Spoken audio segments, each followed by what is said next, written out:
Saya pengen kita bisa sama-sama sampai tua. Saya pengen kita bisa besarin anak sama-sama. Saya pengen saya bisa jadi pengantin sama kamu tuh sampai umur 70-80 tahun. Asik.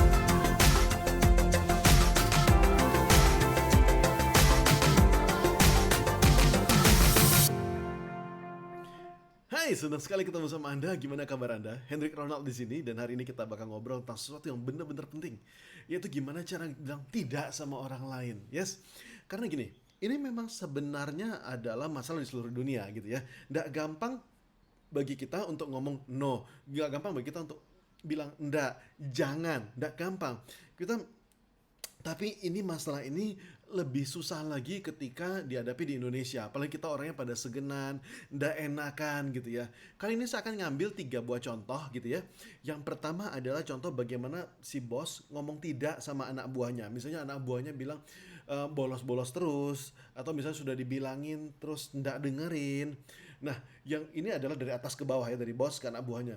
Yang kedua saya ngambil sejajar, yaitu gimana cara ngomong sama pasangan Anda. Entah itu pacar, entah itu suami Anda atau istri Anda, oke?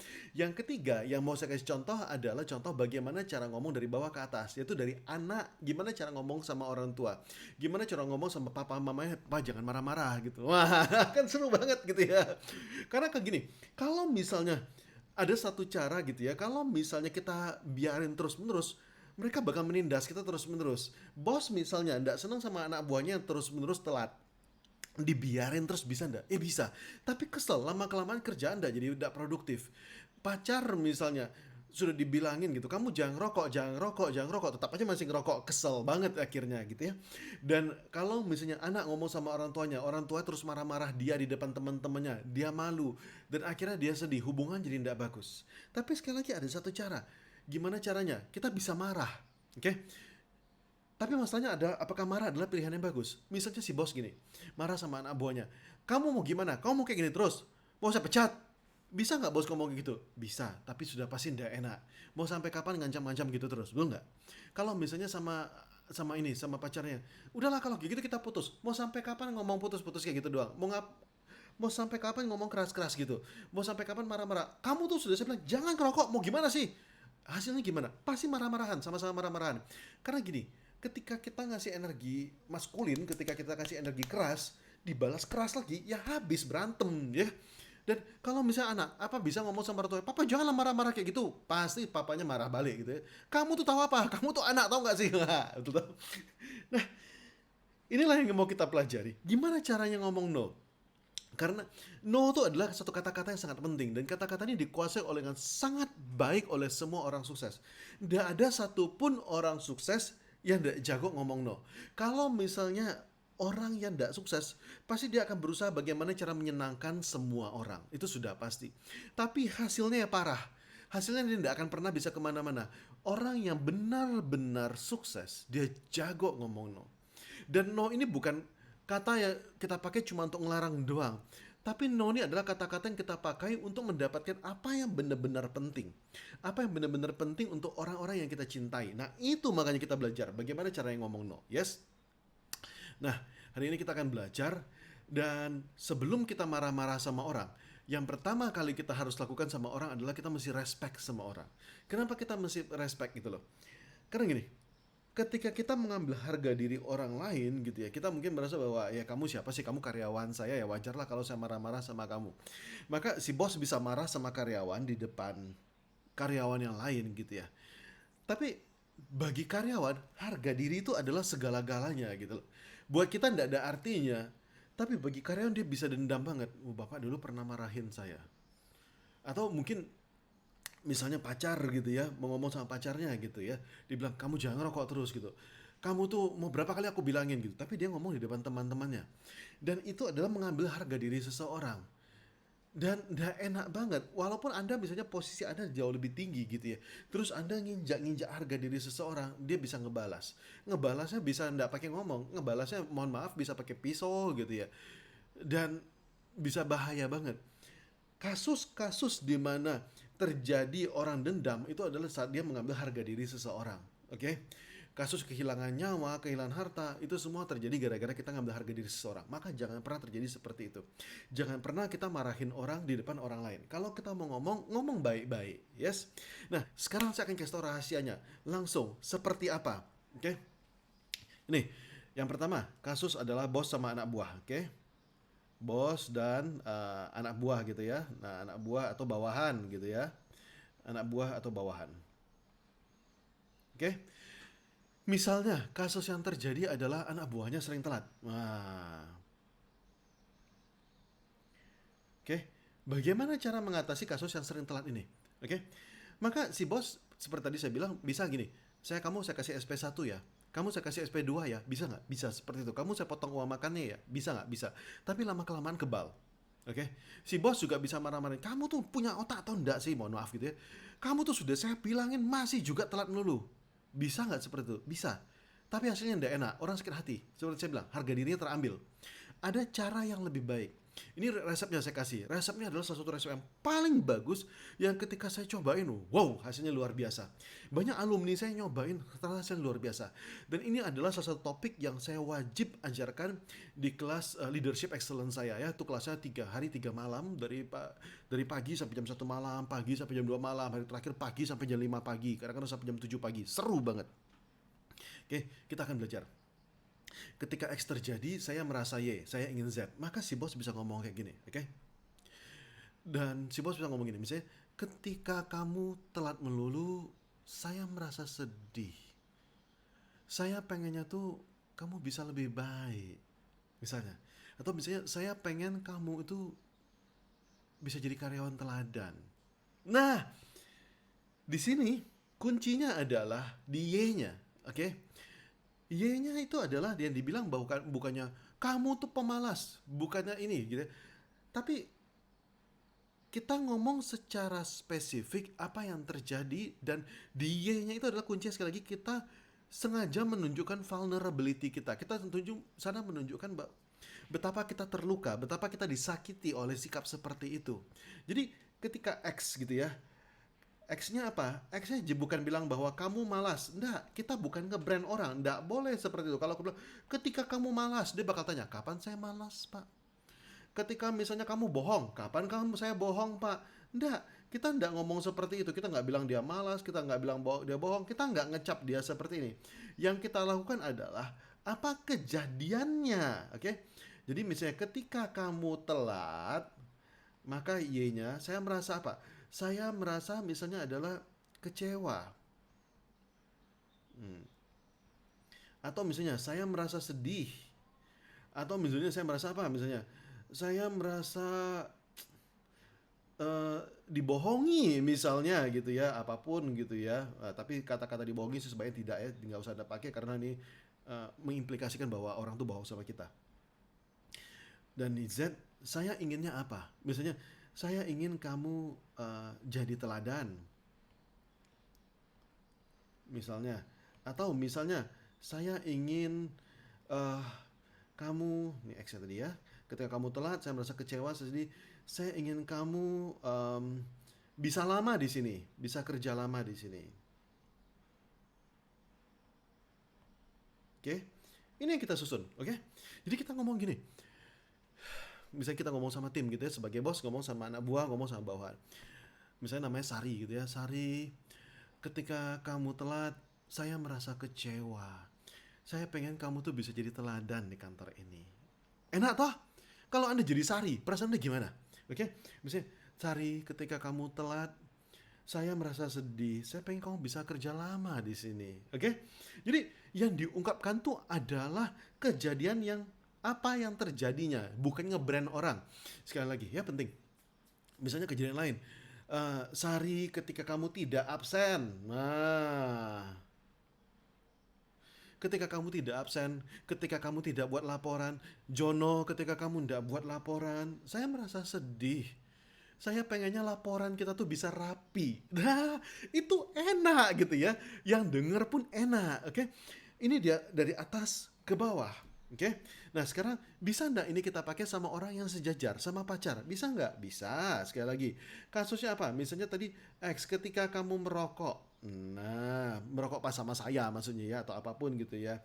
Ketika kamu telat jemput misalnya, atau ketika tadi kamu marah sama satpam. Oke. Jadi bukan bilang ketika kamu jadi pemarah, enggak. Ketika kamu pemalas, ketika kamu enggak peduli sama saya, enggak. Bukan seperti itu, oke? Jadi merokok bukannya tidak peduli ya. Nih, kalau tidak peduli itu enggak spesifik, oke? Enggak jelas itu apa itu. Nah, misalnya ketika telat jemput, nah itu boleh. Bukannya ketika kamu malas, enggak, kamu tuh pasti lagi malas-malasan doang. Enggak, nih jangan gitu ya. Ketika kamu pemarah, jangan. Jadi jangan nge-label orang, oke? Jangan bilang bahwa ketika kamu pemarah, jangan, oke? Dibilang ketika kamu lagi marah sama satpam. Nah, jadi kasusnya tuh spesifik, itu enak, orang bakal enak. Lalu yang Y-nya, oke? Ketika kamu sedang merokok, misalnya, saya merasa sedih, saya merasa tidak didengarkan, misalnya, atau misalnya saya merasa tidak dihargai, gitu ya. Nah ini bagus, oke. Lalu Z-nya, apa contohnya Z-nya? Saya pengennya apa? Saya pengennya itu kamu bisa on time, misalnya. Saya pengen kamu bisa jaga kesehatan. Bahkan lebih bagus lagi daripada jaga kesehatan gitu ya. Saya pengen kita bisa tua berdua. Ya asik kan? Asik. Oke. Misalnya saya pengen kita bisa jadi keluarga bahagia, misalnya. Nah, gini kita kita tes ya gimana resepnya misalnya.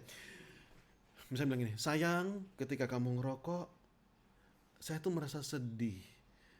Karena saya pengen kamu bisa jaga kesehatan dan kita bisa sama-sama tua berdua sama-sama. Ah, enak kan? Yang dengerin tuh pada enak gitu ya rasa just gitu ya. Nah, misalnya ketika kamu telat jemput, saya merasa tidak didengarkan. Saya pengen kamu tuh bisa on time. Saya pengen kamu tuh bisa tepati janji sama saya. Nah, oke, jadi langsung kasih apa harapannya, oke? Dan harapannya ini masih positif ya. Nggak, jangan dibilang bahwa saya misalnya ketika kamu telat jemput saya merasa sedih karena saya ingin kamu tidak telat lagi. Nggak, itu kalimat negatif. Tidak telat lagi itu kalimat negatif udah jelas karena tidaknya gitu ya. Misalnya saya nggak pengen kamu merokok. Ketika kamu ngerokok saya jadi sedih karena saya tidak ingin kamu mati. Nah, sekali lagi itu negatif, ya, enggak bagus. Kata tidak itu dibuang, ya. Jadi pakai kata positif. Kata positifnya apa? Jangan mati. Itu ngomong, saya pengen kita bisa sama-sama sampai tua. Saya pengen kita bisa besarin anak sama-sama. Saya pengen saya bisa jadi pengantin sama kamu tuh sampai umur 70-80 tahun. Asik. Gitu itu baru bagus banget gitu ya. Nah, itu bagus ya. Jadi misalnya tadi, ketika kamu lagi marah-marah sama satpam, saya merasa tidak dihargai karena saya pengen kita bisa jadi keluarga yang tenang. Kita bisa jadi keluarga yang menjadi teladan bagi orang lain gitu ya. Itu bagus ya. Sekali lagi jangan ketika kamu marah sama satpam, saya merasa tidak dihargai. Saya pengen kamu tidak marah-marah. Jangan ya, kata-kata negatif sekali lagi kita buang. Yes. Nah, jadi ini rumus ini sudah cukup jelas kan? Sudah cukup simple. Yes.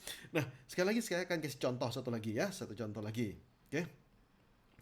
Tentang X, Y, Z. Oke, misalnya ini kasusnya adalah tadi kalau misalnya tadi bos sama bawahnya sudah, kalau terus misalnya tadi pacar atau sama suaminya yang sebanding sudah, sekarang kita akan ngomong bagaimana kalau bawah ngomong ke atas, gimana kalau misalnya anak ngomong sama orang tuanya gitu ya.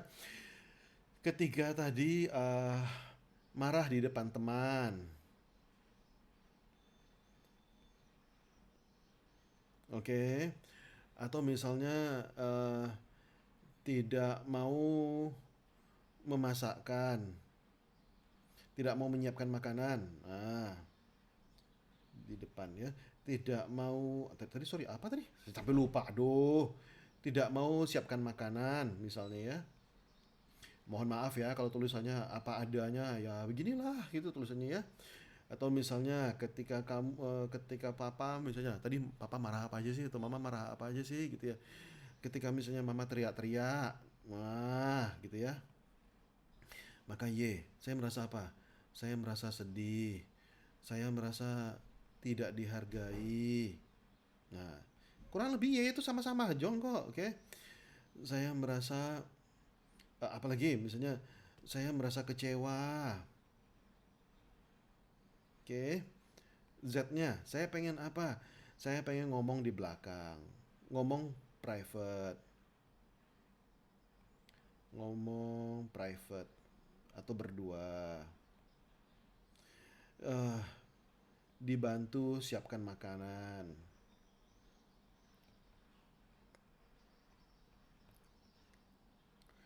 Ngomong baik-baik. Nah, oke ya, kita tes ya. Jadi ini anak ngomong sama orang tuanya, bisa ndak? Bisa banget. Caranya gimana? Gini contohnya ya. Misalnya gini, Pa, ketika tadi Papa marah sama saya di depan teman-teman, saya tuh merasa sedih. Saya pengen Papa tuh kalau ngomong sama saya di belakang, ngomong private sama saya, ngomong berdua. Gimana perasaan papanya? Enak toh? Jadi kita bukan marah-marah atau cuma langsung ngambek doang. Enggak, gitu ya. Jadi ngomong gini. Ya bisa, jadi bukan bilang, "Pa, ketika tadi papa jadi pemarah." Enggak, kita sekali lagi enggak ngomong papa pemarah. Kita enggak lagi melabel orang. Saya merasa sedih gitu ya. Jadi ketika papa tadi marah-marah depan teman, saya merasa sedih. Saya pengen papa ngomong sama saya berdua. Oke? Sekali lagi, dari kata-kata negatif. Jangan ngomong misalnya, saya tidak ingin papa marah-marah. Wah, tidak ingin marah-marah. Kata tidak adalah negatif. Sekali lagi ya, jadi selalu pakai bahasa positif. Ketika tadi papa marah-marah depan teman, saya merasa sedih. Saya pengen papa bisa ngomong sama saya private. Papa bisa ngomong berdua.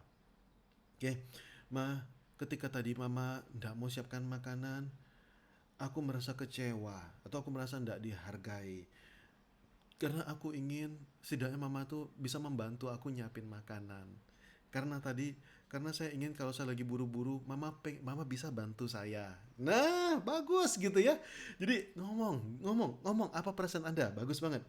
Misalnya tadi, Pa atau Mama, ketika Papa atau Mama tadi teriak-teriak, saya tuh merasa kecewa. Saya tuh pengen Papa Mama tuh ngomong baik-baik sama saya. Ngomong tuh lembut. Nah, beautiful banget. Oke. Nah, jurus ini simple banget. X, Y, Z. Ketika X terjadi, saya merasa Y karena saya ingin Z. Oke. Ini adalah jurus yang sangat simpel dan saya yakin pasti bermanfaat. Yes. Jadi Anda bisa pakai untuk siapa aja. Anda bisa pakai ngomong sama bos Anda, sama atasan Anda gitu. Ketika kita menampakkan vulnerability kita, ketika kita menampakkan bahwa kita terluka gitu ya, orang tuh langsung nyus, orang langsung lembut. Ketika kita ngomong keras, kita mau sok hebat, kita ndak pengen diremehkan, kita ndak pengen di ini kan, orang tuh, wah siapa kamu? Wah itu yang terjadi ya. Jadi ketika misalnya saya tuh bos kamu tahu, wah ndak enak. Ya. Kalau misalnya kita ngomong sama bos bisa nggak? Bos, Pak, ketika Bapak tadi marahin saya di depan karyawan yang lain, saya kok merasa ndak dihargai. Saya pengen Bapak tuh bisa ngomong pelan-pelan sama saya, kalau boleh berdua, ngomong sama saya di belakang. Nah, bos juga merasa gilep gitu ya. Kalau misalnya bosnya tidak bisa menghargai, nggak apa-apa, gantilah sama bos lain. Masih banyak bos lain yang bisa menghargai Anda. Oke, okay? Nah, semoga jurus ini bisa bermanfaat ya. Kalau Anda belum subscribe, klik subscribe sekarang ya. Klik sekarang, tidak apa-apa. Dan Anda like juga, Anda kasih komentar kalau tidak cocok ya. Tulis ya di sini ya. Anda ngomong juga. Dan kalau misalnya Anda ada ide atau apa yang pengen diomongin, tulis di komentar ya. Anda pengen saya bahas tentang apa, kasih tahu ya supaya saya bisa menyiapkan yang benar-benar sesuai sama Anda. Oke. Terima kasih banyak. Saya mengucapkan terima kasih juga buat partner saya Bu Reni Artanti dan thank you very much. Semoga video ini bermanfaat. Saya Hendrik Ronald mengucapkan salam dahsyat buat Anda.